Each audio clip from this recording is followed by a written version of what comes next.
it kind of helped them advance. I mean, do you think this was a conspiracy? Gotta go with Jacob Butter. Gotta go lefty. No, we're talking about the players. That's tournament champions into the podcast. There he is, right there. Oh, he doesn't even know how to watch. Go to youtube.com and search Down Lane Podcast.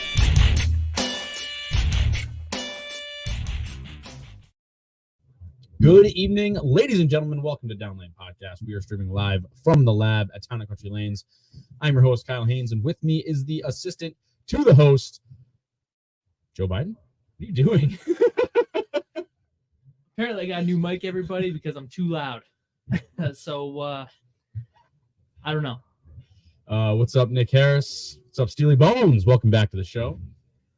Not sure if I like this mic. I feel off. I feel like... Yeah, you can get back to your roots. Thank you so much. It feels so good. All right. So we are talking about a few things tonight. First and foremost, it's my fault that we're late. Is it? Oh yeah, because I was like, "Hey, did you us. see this?" And you were like, "What?" And I was like, "I texted you last week for a new little segment or a new little topic story, which probably would have got the masses going. Yeah, people would have joined to see what we thought about it." Thanks for talking back to me again today when I asked you some questions. Some people are working. Seen what it's like in this place. I didn't get here till 1. I did have to get my suit fitted and do some other stuff for my wedding. Yeah, congratulations, Charles. Right? It's next weekend. Yeah. But all right. Run. His friend Charles. All right. So yeah, we're gonna be talking about the USBC Women's Championships, announcing some location changes. We're gonna talk about tournament formats. What are some good ones? What maybe could change? And we need some help from you guys on that. What do you guys like? Drop that in the comments. Tell us what tournaments you guys like to bowl in, different formats, different styles, what kind of finals formats you guys like to bowl in, stuff like that. Get the conversation started. Don't forget, you can also comment to us about other stuff during the show, and we'll chat with you. And of course, always like, subscribe, click the bell to get alerts from the channel. And if you're listening on a podcast channel, you can subscribe there as well. Give us a good review, all that good stuff. Check out the merch shop on Etsy as usual. How's your week this week, guys? You want to go first, Austin? It's muted. He muted himself. I stay muted over here. Just in case. I had a pretty good week. Got our big job done, so that was nice. Bowling wise, got Austin came up. I had 700 for 3 Monday night. You're a good player. House shot king. He's a house shot hero. So it was a good week then. Yeah, it was a good week. All right. How about you? What's today? Thursday? Every week. I know. I just like to ask. Well, it's pretty good. My new grip's working out pretty good. So, that's a good thing. 2 weeks of top trials. Was it worth it? Yeah, I think I'm throwing it better now. I think I've thrown a little bit better. I think it's a little cleaner off the hand. I still do have a little bit of twinge and twange, you know what I mean? Twinge and twange on my hand, when I throw it. Like when my thumb's like too big, which is what the issue was prior, but I'm longer on the span, so it doesn't really feel as bad, but it's definitely still kind of lingering, which is okay. But yeah, score wise, I mean, I got 279s this week. I've got like 998 and 740 or 730 or whatever it was. The left side's good. At least the left side's good. I mean, I don't know if the left side's good or if it's just, we're better on the left. Kyle, I don't know what to tell you. I mean, I think I'm going to bowl righty and I'm going to beat you this week. You could. I have no idea what's going on. I think it's your grip. I think I'm averaging.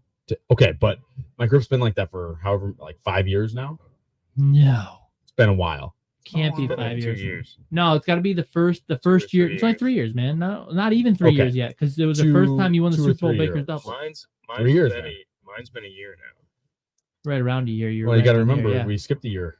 That was 20. So it's been 4 years, 3 or 4 years that I've had that grip. Okay. But this year I'm averaging like 200, 205 on house shot. Bumpers. Have you thought about throwing more Kyle, strikes? I just have a question. You've always wanted them to be harder. Now they seem to be harder for you, but you're not happy. Hey, Shouldn't you be happy? we bowled on harder stuff on the tournament this week, and I average more than I do on house shot. So there we go. It was fresh oil. All right. And you're better on that. Matt Fazzone will fix Kyle tonight. False. He's just going to hold me up. He's going to come in here and shoot some numbers for Nick Harris. I mean, well, Nick was throwing it good today, too. Actually, going to our conversation last week about a grip, Nick came in. He's like, man, I just been looking for a change, but I want to drill a ball, but I don't want to drill a ball. I was like, dude, just give me a ball real quick. And I quick plugged one up for him, and he was always short. And so we did something similar to mine. Similar, not anything crazy. And he's like, man, I throw it so good, but I still need a few changes here. Then I made him a new thumb with a little bit of back pitch in it, a little bit of reverse pitch. And he's coming out of it really good. I'm just not sure if he still wants to go a little shorter or what, but he was like, I'm tempted to change my stuff for Sunday, but I don't think I should. Yeah. So he didn't, but we're doing something a little bit different, kind of like that reverse, because I watched him last night. We chatted about it. He's like, I just can't get out of the ball and get the ball down the lane. And I just felt like he was grabbing it. So we looked at his span. His span was a little short. He's really neutral. He's kind of like you. You guys don't use pitch at all. So we ended up giving him a little bit of reverse pitch and going a little further. And his ball got down the lane. His ball motion was really good, and he didn't grab it and lift up on it hard. So, Kyle, maybe you just need a new grip. I told sometimes. you, I'm ready to change my pitches because Why don't you just try a new grip? I should try a new grip. I mean, you got 20, 15-pound balls at your house. You can't throw those as a test ball? I can definitely choose a ball or two. Like, yes, Paragon, garbage. That's here. It's down in the back. It is? One of them is that low flare one we drilled. No, the other Paragon I don't like either. Well, yeah, I know what you're saying. But my grip I think is pretty close. I do get a little bit of pain on the back fingers. Not pain, but I get some like red marks, which means I need a little bit more pitch on it. But I'm not there yet. It's not like it's killing me. It's not like it's breaking nails or anything. I want to make sure I got it pretty good because it's just a pitch change. So it won't take a lot of time to fix my bowling balls. On the new ones now, I got to do the thumb, and then I got to do the fingers, and I got to move them back. So it's just a little bit more of a mess. I'm just gonna do the Nick Harris. I'm just gonna blame the lane man. Every week, every week our pair's oiled wrong. I don't know what the guys before us shoot, but it's irrelevant. The scores were good last night. No, I don't care. I'm bowling Wednesdays. Maybe you should. But yeah, I've been bowling good. This week went pretty good. I'm excited for the weekend. I got a really good lesson last night. Oh. Not really a lesson, but Mark was hanging around. Mark Taylor. We were doing some ball motion stuff because I did have all my stuff done and I wanted to see where it fitted. And anyways, he just kind of helped me point out some stuff, did some surface changes on one ball that helped it out. And now I'm a little bit more confident for the weekend. I know where each ball sits in the bag too. That's right. We got a big tournament this weekend. Yeah, we are bowling this weekend in Baker's Doubles. My partner, is fellow lefty Matt Fazzone. Two Z's. And two Z's. Yep. Sleeping. And we're hoping the gutter hooks. What's up, EJ? Welcome to the show. What up, EJ? And if the gutter hooks, you guys are in trouble. So yeah. You bowling this weekend? Yep. Bowling this weekend. Yep. Bowling this weekend. I mean, I felt pretty good bowling in the Fall Classic this weekend. Or I should say Wednesday. I shot 860 like we talked about last week. And I was knocked out of the cut by like sticks. I think you missed the last cash spot by about 14. I'm talking about on Thursday. Oh, Thursday. Friday, you did play. Or Saturday, rather. So Sunday. Saturday when the next squad was after our Wednesday squad. Yes. So yes. I led the squad on Wednesday night, and then Saturday comes along, and I'm just outside of the cut by like a few sticks, right? Something like that, right? Yeah. Missed by about 14 to cash. Yeah. So then after the first squad on Sunday, I texted you. I was back in, I think, after those guys bowled. You were back in. Yeah. Because the scores weren't high. And then I come and bowl. Not that my score takes over, but I shoot 830. And then the guys must have shot lights out because I got knocked out again. I think there was about two to three guys the last shift who got in. Nobody from. So this is actually. I did look at the statistics because I was interested. And we're going to talk about the best format, so I won't get into that. But in terms of caching wise, nobody from that Wednesday squad cashed. Really? Nobody scored from. You were the highest in the Wednesday squad, and you didn't cash, so nobody did. and then the rest of the way I paid 9 guys. I think there was like 3 or 4 people from squad 2, and then there was like 2 people from squad 4, and then there was like another 3 from squad 3 or whatever it was. But so squads were equal except for squad on Wednesday, squad 1. I tried to basically, so I was using my Nova. We were bowling on Amuleto Monticelli, 40 feet, 27 milliliters, about 4-1, a little bit more than 4-1, just for bases here. I was using my Nova Wednesday night. Very good ball reaction, but I missed a ton of spares. I probably could have shot 900 or 920. And then Sunday, I was like, all right, I'm gonna change balls and try to go straighter because it looks like everybody that was playing straight bowled better, and the people that were in didn't score as high. And I basically had not the same look, but the same kind of scoring action, although I made more spares. Still missed a couple, but made more spares. My spare game is lackluster right now. Yeah, I just drilled new spare balls, so mine's a little bit different, but I worked through it a little bit last night. We'll work on it tonight too. But yeah, it definitely looked like on that pattern. The funny thing is we had a few guys from out of town come Saturday. They played pretty far left, and then I had a few guys who bowled Saturday that didn't bowl Sunday until the last shift, and I had a few guys who bowled Sunday. They bowled both shifts on Sunday. So it was funny because it seemed as if, funny enough, going left was the trend for everybody. Everybody saw friction and wanted to go left and kind of hook it because it's 4-1. There should be the morning shift, you're saying, right? Yeah, well, any shift that wasn't the 4th and final shift. Right. Well, squads 1, 2, 3, everybody was hooking it a little bit more. The guy who led was Mike Obernesser, Obi-Wan Kenobi. And he was really straight playing with an eternity pie right around the first arrow. Probably the only guy doing it. Then I noticed the guys on squad 2 who were really good players. I won't mention names because I don't want to do that. But they were playing really far left. The first 2 games, they moved right about 15 boards, then they whacked them. So after squad 2, I watched U Bowl on Wednesday. I watched squad 2. I saw where the guys scored. I saw where guys didn't score. I noticed that pattern was playing extremely straight. Yeah. The guys who got in had a chance. Like Austin, you had a great set. You grinded so well. You bowled great. But the guys who scored the best played from the right. Straight. So funny enough, squad 3 on Sunday, the first one on Sunday comes in. They all bowl their squad. I see the same thing. Everybody's pushing left right away. And I'm thinking to myself, man, it's funny because it was a different set of people, most of them. Your dad bowled 3 times, Austin. That's just how your dad is. I heard him say it on Saturday. He was a little bit mad. There was a little bit I had some open play going on. It was not ideal, but it is what it is. It happened. But he comes in Sunday and goes, my name's not on the top. I ain't stopping bowling until my name's on the top. I was like, I know how you are already. So anyways, money's on the line. Yeah, so he's throwing strikes. He was throwing strikes too. He did cash twice.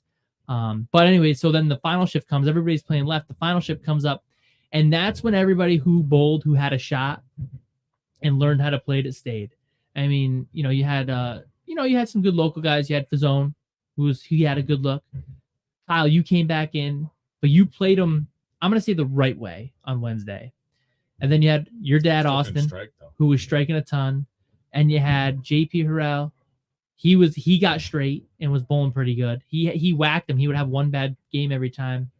Ryan Ladley, who ended up winning, bowled the first shift. He was a little bit further left. He moved right, ended up winning.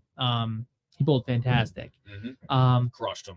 Chris Smith was another straighter lefty. He crushed Mark James, another straighter lefty. I mean, there was about 3-4 lefties that cashed, and the rest were all, so it was about even. But the guys who cashed all got up the lane really well.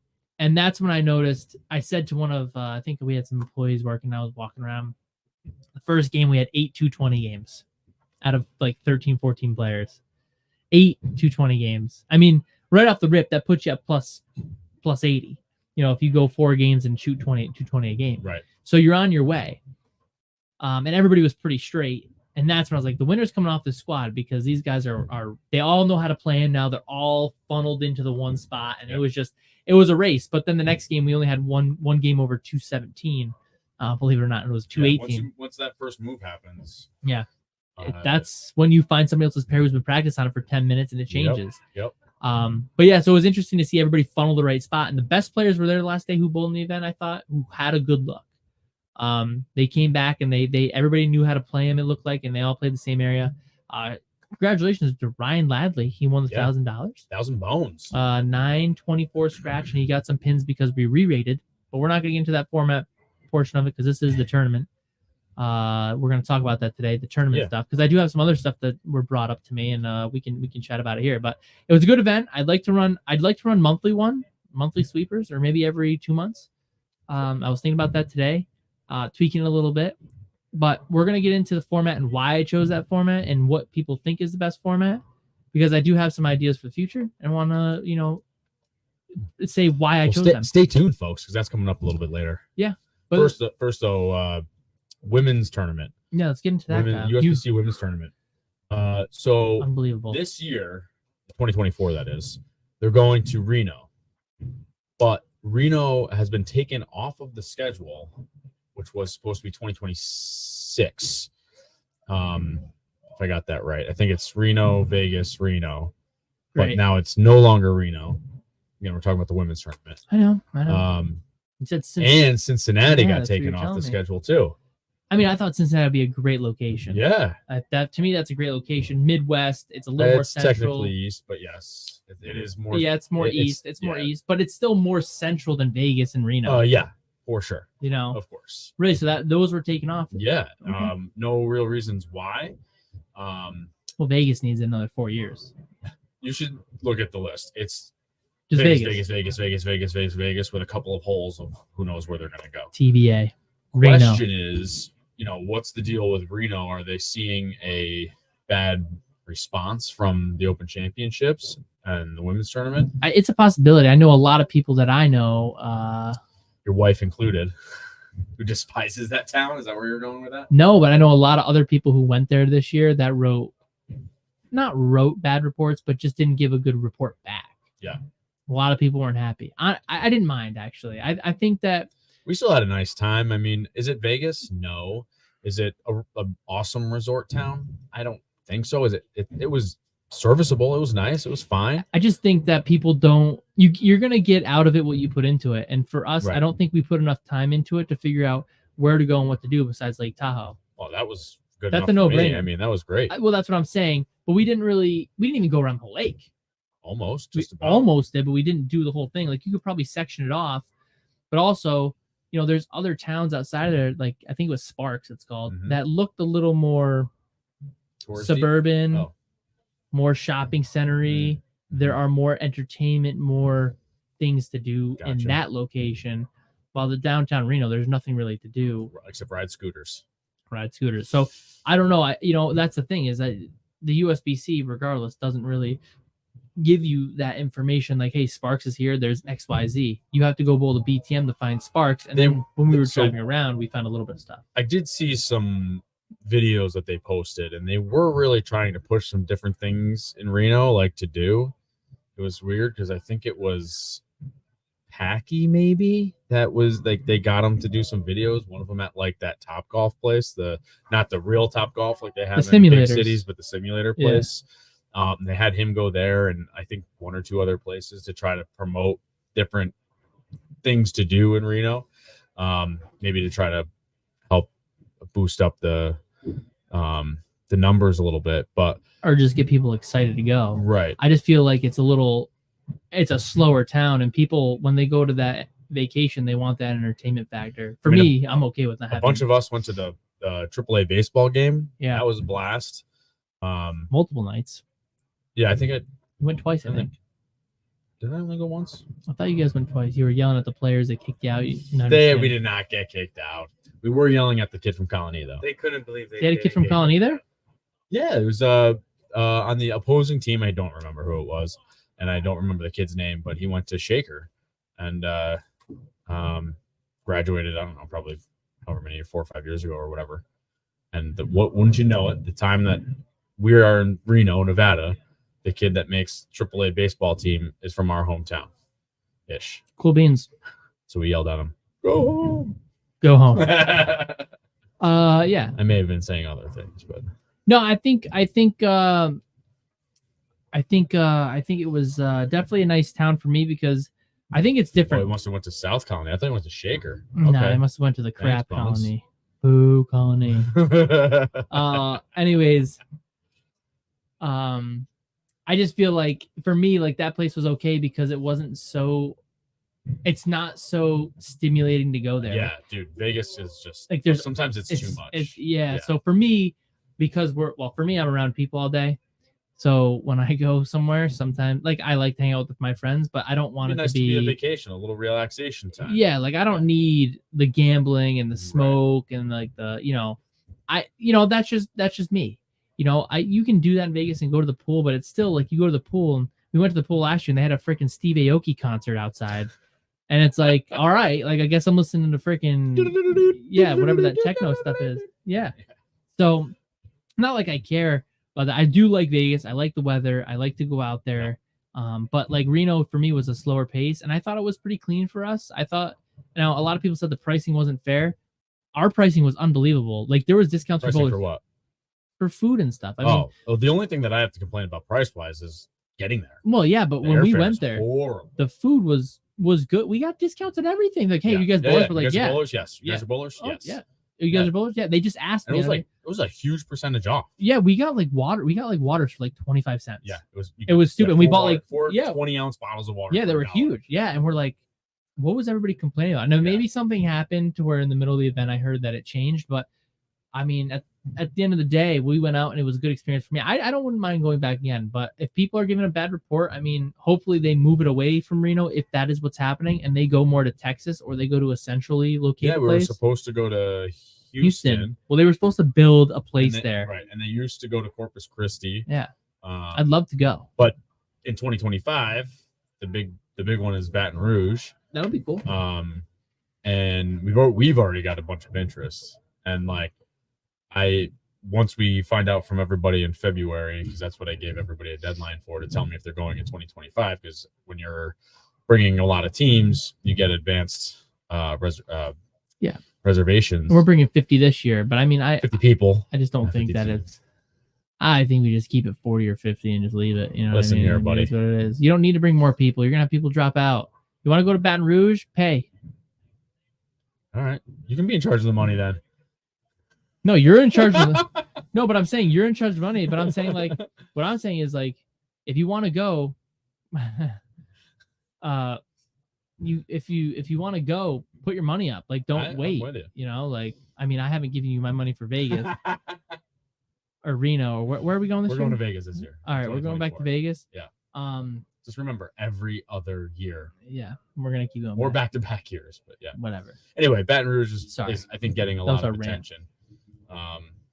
And I think there's a lot of people that haven't been going for a few years with us, and now everybody wants to go. People that have dropped out are asking about Baton Rouge, or finding out that we're going and doing stuff. It's growing for us, and which is good. But you know, the people who dropped out will be like, "Oh, we really want to go," and it's like I don't think people understand that. You know, we give first dibs. They should know, but like, hey, there's no guarantee that you're gonna make it. You know what I mean? Yeah. Because it's the same 40 every year. 50 now. 50 now. Yeah, if they all go. I know. We got some recruiting to do. Great. Anyway, so yeah, that was just a little speculation about what's going on with the cities and where they're going other than Vegas every 5 seconds. I think like you said, I think Virginia would be a good place to host it. Maybe Florida, Nashville, Texas. You know, I wouldn't mind seeing Oklahoma. Florida in June. Oof. For you, that's new. For me, that's a hey, yeah, here we go. I don't mind the Vegas and dry heat. That's nice. That's a real thing. Dry heat and humidity. No, for sure. I mean, there is some other stuff that we've chatted about here before with other people about square footage and all that. Because there is a square footage rule that you have to have in a convention center. Right. And I'm pretty sure South Point doesn't fall within that square footage. For the lanes you're talking about? So like for the convention centers, they have to have X amount of square feet. It's in the rules. But South Point doesn't actually fit within the square footage rules, or they're like right on the cusp of it. Really? But but they have like 80 lanes and there's a ton of random space. You don't need all that square footage. They actually made it bigger than it had to be, so that way they could rule out cities. They have the 60 lanes, and then they have the other lanes downstairs, which is like another 36 or 40. Sure, but like the square footage went up, even though the entries never went up. So like if it was 1,500 square feet, which it's not, but let's just say it is, because I don't know how big it actually is. For 8,000 teams, they upped the square footage to like 15,000 square feet. They like made a different number, but they don't get 12,000 teams. They still get 8,000 teams. Right. So they're just throwing cities out, so that way they can just stick where they're pigeonholing themselves into certain areas, certain cities that have those large convention centers, but we still don't those go places there don't even want the bowling tournament because it doesn't make them enough money. It's gotta make money. It's probably just the length of it, I think, is probably what scares people away. Well, they've got to hold up the convention center for 4 months plus, build and tear down. Well, they don't have to build, somebody else build. I'm saying they have to hold up the convention center. Yeah, right. They can't hold other events for that period. You can't tell me that from March to July. Like, I get it, there's conventions, but you're telling me that bringing in 45,000 people plus with their significant others or kids, you're telling me that's not going to be, I used to work conventions, and I'm sure there's a lot of people. I've been to conventions that are less than a week long that bring in double that. Well, USBC figured out. So that's what I'm telling you is the problem, is that when USBC goes to a city or a conventions bureau and says, hey, I've got this 4-month-long tournament, and we're going to bring 50,000 people, they're going to go, all right, but I got to book 5 conventions in that same amount of time. That's going to bring me the same amount of people for each convention. You know what I mean? Oh yeah. Well, there you go. Okay, then there you go, Kyle. That's I'm just saying I think that's the problem that bowling sees when it comes to finding cities for the Open Championships. Well, build one. Okay, they're supposed to. And that's probably why they're finding places like Syracuse that they're going to for convention centers where there's nothing. Well, they said they're never going back. Well, I know that, but I'm just saying that's why you end up in places like Syracuse. Yeah. Be nice if it was at Syracuse again. For us to drive there, yeah. Yeah, it'd be great. It'd be great. Yeah, it'd be great. All right, let's move it along here. Before we do, don't forget to like, subscribe, click the bell to get alerts from the channel. Always check out the Etsy shop for some merch. And when you're on the podcast channels, please give us a 5-star review. All right, now the tournament formats. We were having a conversation in our message group for the tournament club today about sent an email out yet? No, because we haven't decided the format. That's why I haven't sent an email out. Oh, okay. Yeah. All So right, Coach. maybe this is going to help me determine what the format's going to be so I can actually get the email out. So here we go. We were discussing like different formats for options for the tournament. So it kind of gave me an idea, like, okay, maybe we can talk about some different ideas about some different tournaments out there, what people like to bowl in. Do they just like bowling qualifying and then match play and then be done, or do they like bowling in some different styles of tournaments, different what's the word I'm looking for, like bakers or teams, or we're gonna do this one as a singles event though, correct? This is the tournament. I'm not just specifically talking about the club, but I'm just saying that's what sparked the idea. Yeah. But yeah, this is a singles event, but I'm just saying, what do people like more? Do they like bowling with teams? Do they like bowling for themselves? Do they like bowling, in bakers or doubles?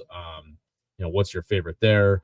And then what's your favorite format? Do you like today? Nick was saying we should do 4 games, drop the low.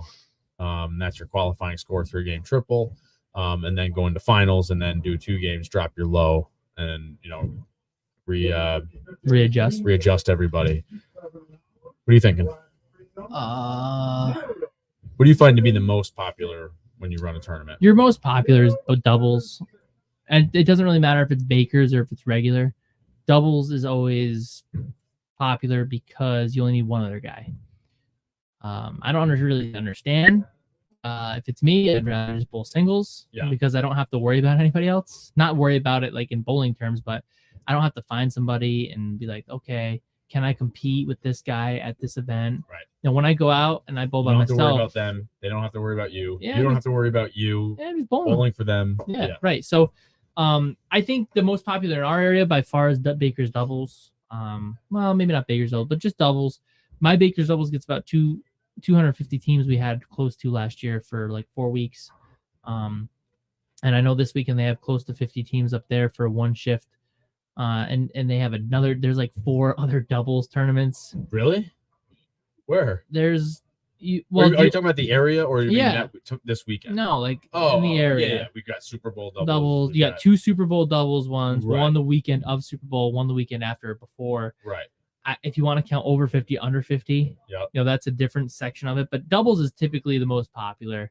I don't know. I myself, I prefer singles. I think, I don't want to get too ahead into it because that's why we ran the fall semi-classic this week. There was a few other things that, we'll get into, but just for a standard like team or whatever, doubles is the most popular. I prefer singles though. Yeah. I prefer singles. For competition, I absolutely prefer singles. Like for me competing and wanting to win, like singles is But all you win is Baker's doubles.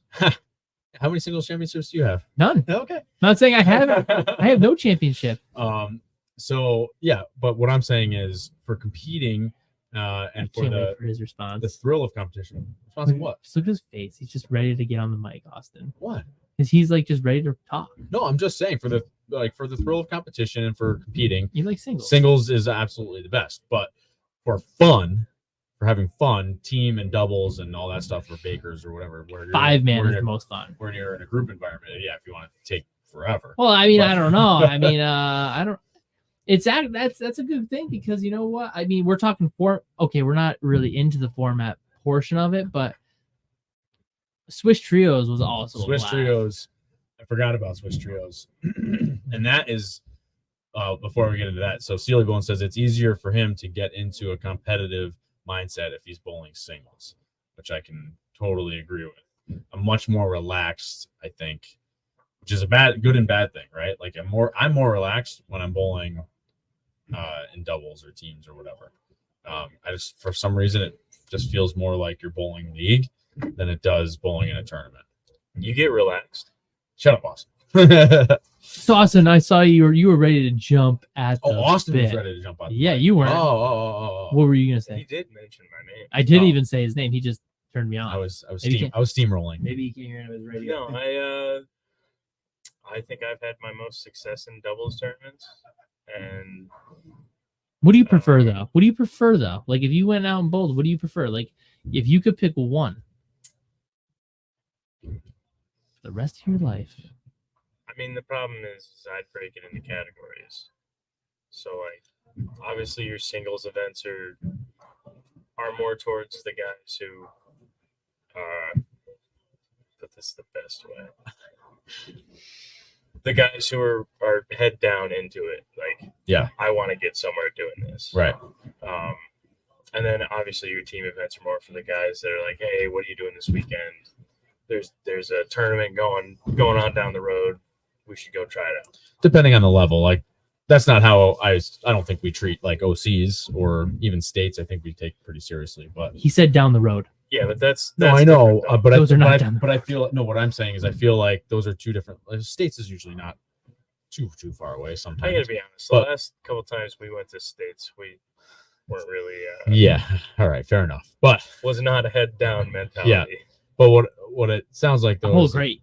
There's a lot of almost more towards like the handicap type scenario is what you're talking about. Like not necessarily, but just like the fun tournaments or like. I will be honest. I do enjoy handicap tournaments as a scratch bowler. Yeah, I think I don't mind it either. It forces you to be at your best. I don't mind it, and I've said this before. When it's something like what we just did, or there was a reason for that, the which I Bud Bowl. didn't get to. Yeah. Well, see, I don't agree with the Bud Bowl's rules. I'm not even getting at the rules. All I'm saying is what's the best format? Their format is. But what I'm saying is when you're bowling on something hard, it evens the playing field. I think. Yeah. So. And to allow handicap when you're bowling on, bumper bowling, and I've got to hit a 230 average, but now I'm now averaging 200. Well, that's the thing. I Get think handicap now. not on Tuesday They nights. didn't let me have the handicap on Tuesdays when I subbed. Yeah, I think that's interesting. The reason that I chose to do a event like that is because in today's game of bowling, most of your players are going to come from, well, even before that, most of your players are going to come from the handicap side of things, right? There's more handicap bowlers. You always get taught that. My dad has always told me that. Exponentially more. And I agree with that. And, I want to have events because, the handicap guys aren't as tough sometimes as the scratch Right. players, which it is what it is. Yeah. And I'm used to both because I think I have a good relationship with both sides. Nick Harris just teases. I think I have a good relationship with both sides because I want to put something out where everybody has an opportunity, but I don't want to make it bumper bowling. So like you said something about Bud Bowl. Yeah. Okay, Bud Bowl's handicap is like 90% of 215 or 70% of 215, right? Which makes a lot of people, and it's based on your actual average. It's based on right? your standard average, not a rated average. Yeah. So as a tournament, sure, it's a handicap tournament, but if you're a handicap bowler, keep your money at home. Right. Like, and I'm not trying to tell the scratch guys, listen, I know they have a big following out there, whatever, but that's a sport shot. They're using a sport shot. That's a sport shot. They're yeah, using so a hard. They don't tell you what the pattern is, and then you're gonna let You got to be fairly accurate. You've got to be good to bowl good out there. If you're taking 215, I mean, there's guys who bowled in our tournament this weekend, and this weekend in the Fall Classic, what we did is I re-rated everybody to their challenge average. So somebody who was under 228 got handicap. Their standard average under 228 got handicap. Anybody over 229 or anybody over 228 got 0. So in this case, when you're bowling in that Bud Bowl challenge where you're not getting re-rated and you're bowling on a sport shot and you're only getting 70% of 215, it makes absolutely no sense for you to go spend your money out there. It doesn't. Now, the reason you're not getting enough pins. You have no chance. I think they do have a handicap division, right? Out there. We went out there once. I think they did have a handicap. Like one person makes that a handicap division. Whatever. No. I think it's not that they have a division. I think they have a cut for handicap to get into the whatever it is. finals. Yeah. Just like Megabucks, they have a women, they have a senior, different and division a handicap, but it's not a division. It's just a cut to get in. Sure. And then you're up against everybody else in finals. Whatever. Right. So for me, that's pointless. So what we did is we re-rated everybody because my thought process was, in order to have a great event, and what's the best format? The best format that draws numbers is typically sweepers, I think, because it's a finite amount of time. Yep. You could bowl. I had a guy who bowled Sunday morning. He was out by 12:30. He started at 10. I think it was 10. He was out by 12:30. And you know what he said to me? The reason I bowled this is because I knew I could get 4 games in on a little tournament, get a little competitive going on. Yep. And then I can go home and see my kids for the rest of the day and do blah, blah, blah, blah. Yeah. And I like a finals format. I would prefer a finals format for me.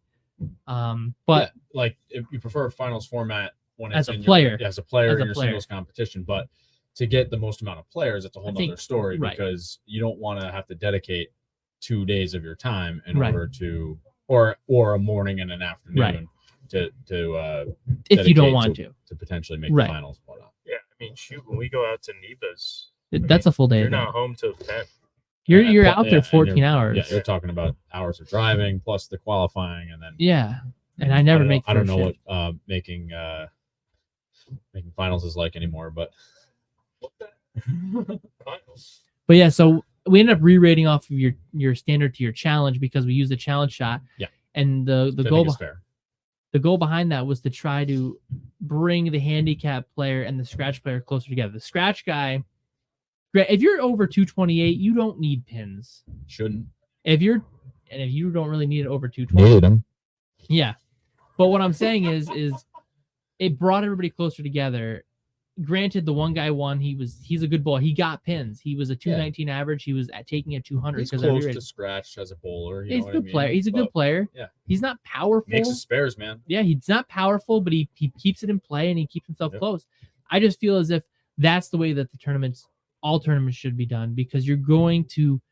I don't know if it was the wrong time of the year. If maybe the format wasn't great, but in my eyes, if you're doing 4 games for $50 for 1,000 guaranteed, $50 or 40 if you bowl on Wednesday. If you bowl 40, I took no lineage out, and then I did doubles, right? So that was like if you wanted to bowl doubles with somebody, you kill 2 birds with 1 stone. right? And it was $20 a guy extra, so it was $70 to do both. And all that money went away. I think I paid out $720 between two teams to cash. But anyways, Which was the only reason why I made money in that tournament. Yeah. Thanks, Matt. But anyways, I look at it and I say, okay, 4 games, you're in and out in 2.5 hours. I'm putting you on something that's challenging. That's not overly. Impossible. It's not impossible. You can still get at the hook.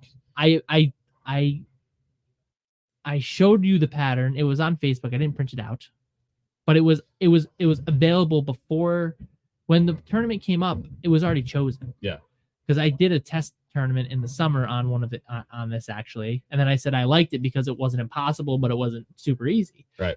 So it's on the low end of challenge. Right. So it's the hard end of challenge. Right. So it's where it kind of needed to be. I thought it was good. Now I don't think anybody really ran away with it. I think it might have just been bad timing for the year because it was a little early. But I really thought that the format was good, and I liked the handicap. The payout was good. But the rule is, with that's another thing we can get into. But I thought the format was good. I don't know how, if you, as a player, I prefer finals, but as a tournament director, it's a lot easier just to run a sweeper. Oh, of course. And I like the sweep. I do mostly sweepers. We got Thanksgiving, this one, Baker's doubles. Swiss trios is a little different. But then I do my match play tournament at the end of the year, and then I do the Drexel doubles, which is more of a scratch event. But most of my events are sweepers post score anyways. And I feel like if you have enough squads, you can just come in, bowl when you want. I got my one squad, and maybe I'll come back tomorrow if I get time. You know what I mean? Yeah. You don't have to worry about the finals the next That's day. what I did. I got work done quick and begged to come bowl, and here I was, and I shot 830. Yeah. But speaking of, we've talked about it before, but speaking of Swiss trios, that's a completely different type of format. Too. Talk about a totally different type of format, like you just said. Like, it is a wild format. It's a great format. And it is a blast because forget about handicap everybody having a chance or being somewhat able to get close. Swiss trios, everyone has a chance to get to the top. So Swiss trio is a little different though, because at least ours was every team has a chance to get to the top. But we didn't handicap it until you could choose people, which we're running it again this year. We didn't handicap it. No, but I capped the teams up to 440 or it was 660 or whatever it is. But it's capped. The team average is capped, so you can't just run away with three scratch bowlers. But Swiss trios is good to run because the team that won in our event last year was like 400 pins off the leader's total pins. Right. But what it is it's head-to-head match play, so it's like a point for, you're facing your guy top versus top, middle versus middle, bottom versus bottom. All of those are worth a point, so there's 3 points total, and then total as a team is worth 2 or whatever it was last year. So it's really irrelevant what you shoot as a team as long as you're beating the other people. And then after round 1, which is the setup is 1 versus 2, 3 versus 4, 5 or 6, you basically draw for who goes first. After that, the rest of the way is a position round. Yeah. So you're always fighting, and the I want to say, I don't want to call it league, but the tournament can't get out of hand unless the team just keeps absolutely blasting people, which doesn't happen because you move lanes too. Right. And then you move lanes every time. Yep. And the team that actually won it was coming up the standings. I believe they hit the same pair 3 times in a row. Oh. So that's the advantage of that is, if you're moving up and I keep moving it over from lane 1, 2 to 3 and 4 to 5 and 6 where the starting pairs are. Yep. If you can move, if you start in the middle and you start on 7 and 8 and you keep moving up, it comes to you a little bit. Right. So you can catch the transition on that pair and really succeed and propel yourself there. But that is a fun one because it's head to head and it doesn't matter what you shoot and it's capped anyways. Right. And again, it's because it's points based. It's you can't run away with it. Right. And it's even like you said, the winner or the people that were climbing were 400 pins behind the leader. So it just is fun. It like makes it way more. I don't like to use the word fair. Fair is a stupid word, but it's just like it's more competitive. Yeah, it's competitive. Everyone has a chance, and the lineups can change. It's just a fun tournament. Yeah, yeah. You can put the left lane. Having a bad day, you can say, all right, you go to the top. But if I remember correctly, the left lane goes first in their lineup. So you're looking at their lineup and you're like, well, maybe so and so should bowl against such and such, and Jimmy should bowl against Susie, and like you're kind of guessing your lineups, and then like Sometimes it doesn't even matter. Yeah. You know, you could just have a crap game. It is pretty cool though, because the one team has to go first, so that lower team always has the ability, or I can't remember which one it is. I have to look it up in my rules, but whatever team gets to choose first kind of is at your disadvantage, while the second team gets that advantage. Right. But then the other thing is like, as you're moving up, if you can stay on the same lane, like everybody says, it doesn't matter because you know that lane and how it's transitioning versus the other team that just got there. So that made a huge difference. I think I had 12 to 14 teams last year. I can't remember. I think I had 12. And I was kind of glad. Honestly, that tournament should be full every year. Yeah. There's like, well, that was the first year. People probably didn't even understand what it was. And people begged me to run another one. Like it was a really fun day. But that is, that's the fun part about that event is that you can't run away with it too. The teams are capped, so you can't just get a bunch of studs in there that are just going to run away with it. There's no handicap, so it makes it easy on me.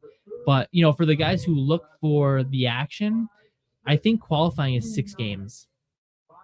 So there is plenty. There can be if you want. Plenty of brackets and jackpots, which last year I don't think I did a lot because it was the first year. And there weren't a lot of people that were, I don't think, interested in it. Right. I did a little bit here and there, but for the guys who are looking for the side action, there can be a boatload of side action in that event. So your scratch guys, dude, you could run doubles, you could run a singles tournament. You could run a sweeper. You could run a sweeper. You could run a sweeper in all reality. Yeah. I think we talked about that. And you could run 4 sets of brackets, you could run eliminators, you could run jackpots, you could run doubles, you could run single sweeper. Was that on a challenge shot? So I do put it on a challenge shot. I do. So it was on I think it was on like chromium or carbon last year.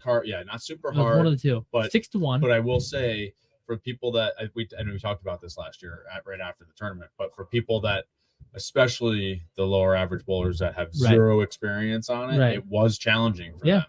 Right. But still fun nonetheless. Right. Because everybody that's in that range is But that's the thing, is you're on a team too. So if you're bowling, you're trying to get as close as the cap as you can anyways. So chances are you've got a good player. So that good player putting their money up, they're not going to let you flounder. They're going to try and help you and propel you. That's what I was doing the whole time. Yeah, you're trying to help your players. So this year, because I saw the caliber players that we get, and I want to give everybody a chance, I actually took it. I think it was 42 feet last year. I actually made it. We're going to bowl on tungsten this year, I believe, if I remember correctly, the name. And that's 39 feet, 6.5 to 1. So the gutter is going to be a little more in play. It'll be a little more free hook. Right, and they can hook it. Exactly. Yep. Which will give everybody a little bit more of a chance. The guys who hook it, they'll have their free hook or a little bit more. But the guys who need a little bit of help, they'll have a little bit of help, and it should make it even more competitive. Yeah. But that was a great format too. Doubles is by far the most popular here. Baker's doubles. Obviously, you've got your teammate. You're on one lane, they're on the other lane. It is what it is. You've got your singles format, which is my personal favorite. Seems like your personal favorite. Level of for your personal competition, absolutely. Austin's kind of on the team bandwagon. Yep. He likes the team stuff. I don't mind the team stuff either. It was on Chromium Bones last year. Bones did win last year. Like I said, those guys. That's right. Rich Manzer, him and his brother, they actually were 400 pins behind the leader, I believe, in total pins, but they won. Because then you go to stepladder too, and then you go to Baker. In stepladder, you go to Baker. Yeah, wild. It's a heck of a time. So that's also a super fun format that nobody else does here. And I tried it last year because I said this is gotta be awesome. Where was it popular? It's popular out west or something. Oh, it's super popular. I mean, they have. I saw somebody did a tournament vlog. I think it was the Tangs, and they have it's a 2-day qualifying event. It's Saturday and Sunday. Then you break off into finals because you get a ton of games in. Yeah, and it really can separate differently, but. So you've got that. Then you've got your standard 4-man, 5-man, 3-man teams. I don't want to say they're stale, but that's just how bowling has been forever. At the same time, they are. Like, look at when you have the city tournament around here for the association. It's just like you're begging for teams nowadays because you it's get just 30 to 40 teams. But you got to remember over a week. Yeah, but you got to remember too. It's a little different because they're learning how to do it. For me, for my events, at least, I feel like people have a good sense of what's going to happen because I've done them for about 5 years now. So people know what's going to happen. I think they got a new people there. They're trying to do a little bit more over at the associations. But I'm talking about for the last. It's forever. Well, now that we're going to talk about that and your favorite formats, and you're talking about stale bowling. Yeah. The World Bowling League. So that's what we were doing before we came on. Okay. I told Kyle this last week, hey, we need to research this and we gotta We got to have a little episode about it. Maybe we should just do a YouTube video. Probably. But we gotta really watch research it. Yeah, research and watch. Which is why this week wasn't the actual episode, because it kind of slid on the radar. But snuck by us. If you haven't seen the World Bowling League, I mean, Kyle, we just watched a video. I did pull up the intro video. The intro video. It's I think it's like a Saudi-based league. It's a Middle Eastern-based league where the IBF is, International. Mm-hmm. It's right around there. So it's gonna be more. It's worldly a word. It's gonna be more worldwide. Global. Worldwide, global. So this has just been announced last week. We missed it last week. I texted him on Friday and I was like, dude, we got to do it. And then I completely forgot to do it this week. But we did do a little research. Austin's ready to go on the mic. You can tell me. Go. I forgot what I was going to say. But typical Austin. We were looking at it, and it's definitely interesting. They want to have 100+ total tournaments worldwide. There's different divisions as well. There's like a master division, your pro division. There's, a middle class division, what it looks like so you can kind of get in the correct setup of what you're trying to bowl. So it's kind of like the national event where they have divisions. They're supposed to be able to track you anywhere in the world. Did you know that? Now, not everybody has new scoring, but they are supposed to rank each player who bowls in a league for worldwide player rankings. Oh, through our existing scoring. And they're trying to create a slope level like we talked about, or whatever it is, to even everybody out, which I don't know how they're going to get topography and right. There's so much to it, but they're going to try and make talk about stale bowling. They're going to try and make worldwide rankings. Right. They're supposed to have worldwide events, and they're saying there's going to be millions, not anything else, millions of dollars that is going to be sustainable for the foreseeable future. And if you're talking, like we said, stale bowling, the score is going backwards, folks. You're not going to 300.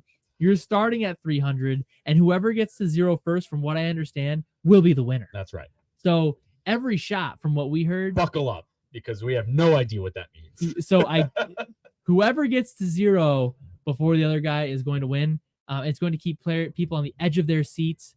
I don't know, because every shot can be pivotal, but every shot can be pivotal in a regular match too. So this whole 300 to 0 thing doesn't make any sense to me, other than the fact that it's like they're like, you'll never know who's going to be able to win. It's like, okay, that can happen now. Other than if you have the front 7 and the guy's got an open every frame. Right. So like maybe we'll have to do a YouTube video, but talk about being not stale. I do give these guys credit, right?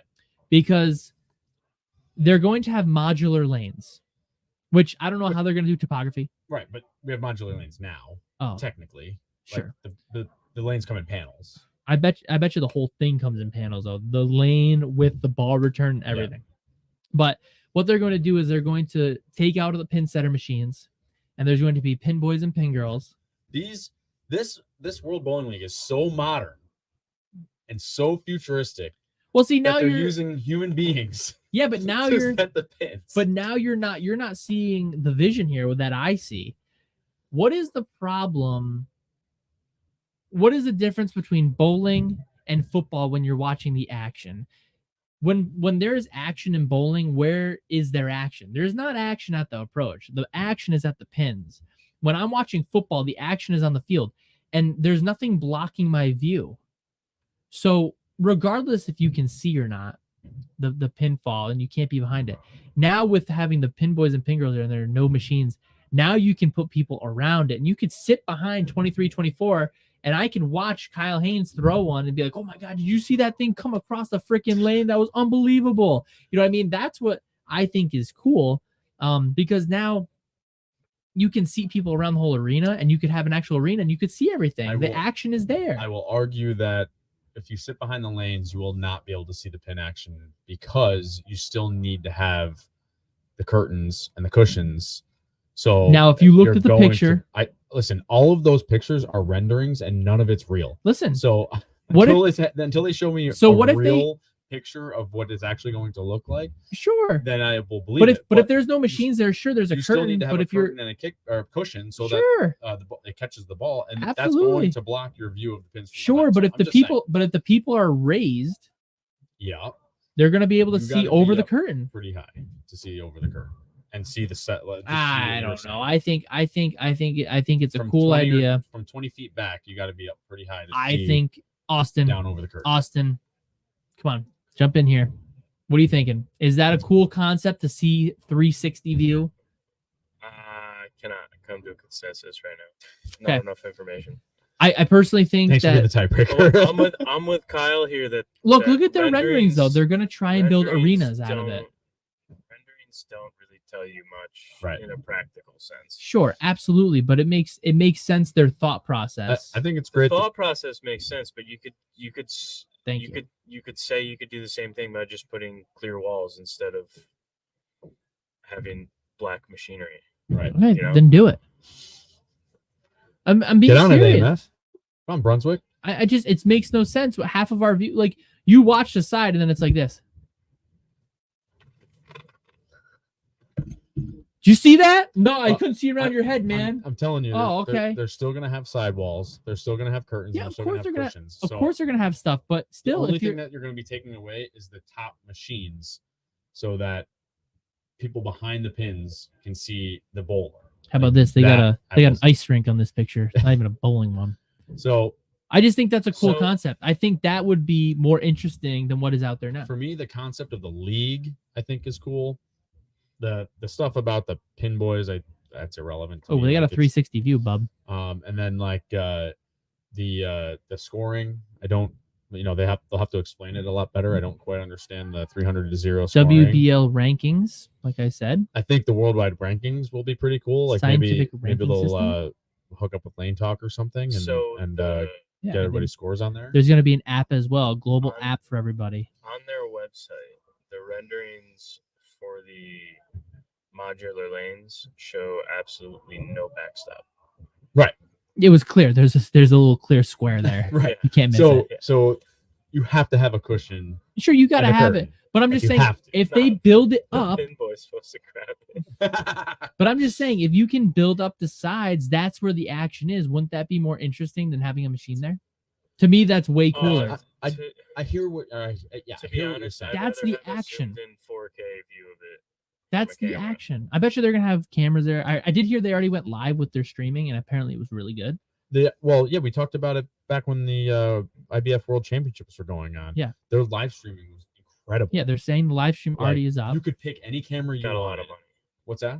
They got a lot. Yeah, of money they for have a that. lot more money than Bull TV apparently, because like you can pick your different pairs on Bull TV, but when you're watching IBF, it was like So now here's this. you could pick behind the lanes, you could pick in the pin deck, you could pick facing the bowlers, you could pick every angle you wanted and just stick with that angle, or you could pick the main channel and whatever. So regardless of the Money. prize pools here, I'm sorry because I'm just seeing stuff now, and my brain's going a mile a minute.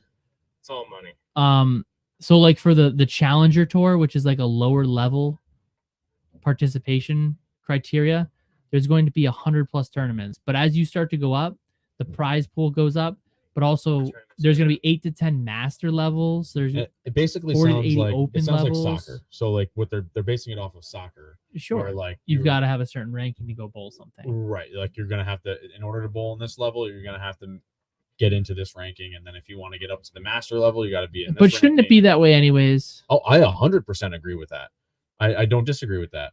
I can't click on the 3D rendering because it doesn't show me. There will be but the one thing that I think is really big in this thing is the sustainability. What the guy For said? every strike that they throw, they will eliminate 1 ton of carbon emissions So from the stupid. air. I'm sorry. Listen, cut the politics out. I don't give a crap about that. Like, just do the sports. All right. Do they have I would technology we love don't for know them. about? I would love for them to prove how a strike is going to eliminate carbon. Which, by the way, all right, never mind. I'm not going to say it. Forget it. Don't even get me started. Probably by not having. I got Kyle started. It's so dumb. Probably by not having machines. I am pretty excited. I am pretty excited to see where this goes. I don't know if it's going to be exactly what they're showing here, but for me, at Trees least, need carbon dioxide. don't know if people know this. For me, Kyle, we're on something different. For me personally, watching and seeing what they're trying to build, like a 3D 60 view, and you can make it more loungish because they did have the renderings, but if you can make it more loungy, people can eat and drink and watch a little bit of action going on, and you're able to sustain the prize. They're trying to get it more like what the PBA was trying to do in the early 2000s with the stadium arena, which finals. They should have kept. Sure, it was just it cost them a ton. Like they had finals inside. Like they did it at Union College. My favorite ones were the ones in. I thought you. They want to do outdoor too. They talked about doing outdoor. I would absolutely love to. Imagine that wind gust 20 miles an hour just makes my ball not hook. Or dirt. Well, it's gonna hook more because the dirt's gonna get in the oil. Yeah, I'm just saying dirt or moisture in the air. It's all that all plays it. I mean, it's definitely gonna be interesting to see what happens. This is kind of cool. I am kind of for the levels. I'm for the levels. Absolutely. I'm for the sustainability of the carbon dioxide elimination, or whatever it is. I am for the 360 view if they can work that out. I think pin boys and pin girls would be cool because I think that would give it a little bit of a different feel. And if they don't have those big machines there, they can make lanes going across each other sideways, and like you said, that's what it sounded like they were getting at, is like they could build different style lanes. Yeah, which they can go sideways different ways, and they can do a whole bunch of stuff. That's what they're saying they're gonna do. Interesting. Imagine having to wait for someone that you're looking at to throw a ball, like figure 8 car racing. What's the freaking lane cursing? You gotta wait for lane up to come back before you go lane down. Yeah, you gotta lane 2 sideways needs to wait for lane 2 forwards. Where's my direction map? Right at 30 feet, the oil is carrying to the left. Yeah, everybody's gonna have a caddy with a flip book. All right. Honestly, looks like we got a draw to the right on this one. We can make fun of it as much as we want, but it's something different, and at least we're getting a fresher look at bowling that maybe can spark. If this doesn't work, maybe something else can spark. Now, all this to say, the IBF has run into some serious issues with they have. Their they've been political terrible problems. And they've been real bad. And I think maybe money. I can't remember. Yeah, money too. But you know what? We're gonna. So let's see if anything actually comes to fruition in real life. And Kyle, you need to be positive. Okay, let's be positive here, and they're gonna do a great job. Evidence-based world, where once they prove to me that it's happening, then I will listen. If their proposal is it is what it is, I mean, I'm not gonna be like, oh, it's gonna happen, I can't wait. If it doesn't, I'm not gonna go hang myself. I can't believe they're not using string pins. Well, you can't see. That's the point, Kyle. You can't see. You can't see around. What I'm saying is, it'd be cool. We'll see what happens. Let's hope it happens, because it would be a great little event for everybody. Maybe we'll be international. We're gonna have to forget the USBC Open Championships. We're going to the world. Well, what I'm saying is, I'm just saying, I mean, if this gives more bowling a better outlook, and they're able to really sustain that much millions of dollars in all these events, you're going to be getting, I mean, it'd be dumb for the pros not to go international at that point. The PBA, I'm just saying. AJ Johnson already is an international champion. He's not a national. He's not a PBA national championship. He's an international champion, but not a PBA touring national champion. Makes no sense. But I'm just saying, I think that this would be cool. Sorry I brought it up, Kyle, because you're apparently against anything in bowling that is different from old school lacquer lanes, rubber balls, hand oil lanes. Bowl on lacquer. I'd love to bowl on lacquer. And I bowled really well when your dad oiled the lanes by hand. Oh, yeah, that hand oil. I mashed them. Listen, Kyle, they're hard enough for you here now. I don't need to hear anything else about, the lanes aren't hard enough. They're hard enough for you, Kyle, right? That's true. If it was a single sleeve. And that's my partner. Nick is having a hard time too. Nick, I fixed Nick. Maybe. No, I fixed him. See. I fixed him today. He's got to prove it. We'll prove it on Sunday. All right, guys, it is time for us to go bowling. So please don't forget to like, subscribe, click the bell to get alerts from this channel. And also, if you can't watch on the YouTube, you can download and listen on your favorite podcast outlet. And while you're doing that, please give us a 5-star review. Don't forget to check out the Etsy shop, where you can get some shirts or hats or backpacks or whatever. And you can always email us. We got backpacks. There's a backpack on there. What? Backpack. I think it's still on there. Don't forget, you can email us at downlanepod@gmail.com. If you have any questions or comments about the show, we will always answer them to you directly or on the air, whatever you want to see. I got my New Jersey night. Oh, cool. So awesome. I'm going to download the WPL app. For the show house. What's that? We're getting Why do that I sign bad? bad? Oh, cool. Do I sign All bad? right. Guys, Why do you get my mic? I don't know. Austin had to set up tonight. That's because I'm more important. All right. Thank you to Austin Van Buren, the producer for Mediocre Sound Night. Thank you to Jack Scaccia, proprietor of Town and Country Lanes. Thank you to my family, Stephanie, Zach, and Ethan. Jan Brad. We will see you all next week. This is Down Lane Podcast.